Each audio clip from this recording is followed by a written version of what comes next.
அனாமிகா வாயை மூடு, மகா தான் ஆரத்தி எடுக்கணும் அப்படின்னு சொன்னதுக்கப்புறம் சூர்யா மகா போய் ஆரத்தி எடுமா அப்படின்றாரு. அதே மாதிரி பார்த்தீங்கன்னா மகாவும் ஆரத்தி எடுக்கிறாங்க. அனாமிகா பயங்கர கோவமாக இருக்காங்க. விஜய் ரொம்ப சந்தோஷமாக இருக்கா, நீ கோச்சிக்காதீங்க அண்ணி அப்படின்றாங்க. பரவாயில்ல விஜய் இதில் என்ன இருக்கு அப்படின்னு சொல்லிட்டு உள்ளர கூப்பிட்டு போகிறாங்க. அனாமிகா அவங்க அப்பா கிட்ட ரொம்ப கோவப்படுறாங்க. எதுக்குப்பா அவங்கள எடுக்க சொன்னீங்க, என் வாழ்க்கையை கெடுக்க பார்த்தவங்கப்பா அப்படின்றாங்க. உன் வாழ்க்கையை கெடுக்கல, அவங்க உன் வாழ்க்கையை தான் சேவ் பண்ணி கொடுத்துருக்காங்க. 2 கோடி ரூபா பணத்தை அவங்க தான் வாங்கி கொடுத்துருக்காங்க சூர்யா கிட்ட. இதை பற்றி பேசணும், அவ்வளோதான். நம்ம கடன் அடையிற வரைக்கும் நம்ம அட்ஜஸ்ட் பண்ணிட்டு தான் போகணும், நம்ம காரியம் முடிகிற வரைக்கும் அப்படின்னு சொல்கிறாரு. சரின்னு சொல்லிட்டு அனாமிகாவை அட்ஜஸ்ட் பண்ணிக்கிறாங்க.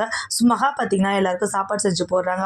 காயத்ரி பார்த்தீங்கன்னா எனக்கு எதுவும் வேணாம், மகா கையெல்லாம் எதுவுமே சாப்பிட மாட்டேன்னு சொல்லிட்டு ஒதுங்கி போயிடுறாங்க.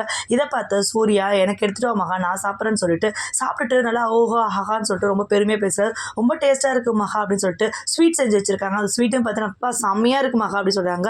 எல்லாருக்குமே பார்த்தீங்கன்னா ரொம்ப கோவம் வந்தது அனாமிகாவுக்கு. சரின்னு சொல்லிட்டு எல்லாருக்கும் பார்த்தீங்கன்னா முதலிரவு வைக்கலாம்னு சொல்லிட்டு நாள் குறிக்கலான்னு பார்க்குறாங்க. அப்போ நாளில் பார்த்தீங்கன்னா 2 நாளைக்கு நல்ல நாள் கிடையாது, 3ஆவது நாள் பார்த்துக்கலான்னு சொல்கிறாங்க. சரி லேடிஸ் எல்லாம் ஒரு ரூம்லையும் ஜென்ட்ஸ் எல்லாம் ஒரு ரூம்லையும் படுங்க அப்படின்னு சொல்லிட்டு சொல்லிடுறாங்க. எல்லாருமே ஹாலுக்கு வந்துடுறாங்க. அனாமிகாவும் விஜய் மட்டும் பார்த்தீங்கன்னா யாருக்கும் தெரியாமல் மாடியில் போய் பேசிகிட்டு இருக்காங்க. இதை எல்லாருமே பார்த்துட்டு கிண்டல் பண்ணுறாங்க. அடுத்த நாள் ஏச்சிட்டு அனாமிகா காஃபி போடலான்னு சொல்லிட்டு போகிறாங்க.